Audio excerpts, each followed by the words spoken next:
A little bit of reflection time on what happened after we started posting more and more on LinkedIn. So I think we've been starting about a month and a half ago, 2 months ago, doing this. We found an amazing provider called Project 33. They're helping me to come up with all the copy. They're helping me to come up with the topics. They're helping me also with doing all the editing. So in total, I don't spend more than, I would say, 30 minutes to an hour per week to get that much content out, which is bloody insane. It took me like forever before, but it has been quite fun. So just here are a couple of the results. So one issue that I've always been having is to find the time and the headspace to actually create a process for me to keep on producing content. That was my real issue. I was always okay on camera, I was always okay free speaking, but then the editing, the copy, it's a lot of different tasks. And once you have a lot of different tasks, the accuracy either is getting worse and worse because you're not focused, or the time spent on it goes up because you just have to jump between so many tasks, right? So that's the reason those LinkedIn things take so much time. So here is Finn and Jay with Project 33, and they just took all of that away from me. So what has happened in terms of results? We are a B2B SaaS business with high tickets, right? We are measuring that we generate one demo, at least one sign up for a demo per post that we do, which means that we do 3 to 4 demos per week based on just LinkedIn. So you can do the math.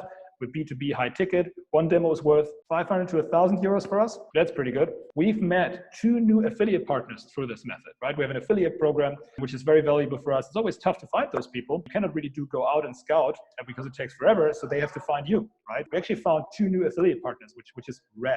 They're just awesome companies that we would have never met. On a private side, I got to reconnect with so many old colleagues, which was super nice. People just reaching out, seeing what we're doing and saying like, hey, cool to see that you're alive. You've been not really active on any social channel, like good to hear you well. That was just amazing feedback and it just feels great to reconnect with people. And then lastly, and that is something which I didn't think about at all, is I've been very much in a production mode for almost 3 years, not being able to share anything we were doing because I just didn't have the headspace for it. You keep on working. 3 years later, you have all of a sudden a team of 20 people and the business is way beyond 1 million euros in revenue.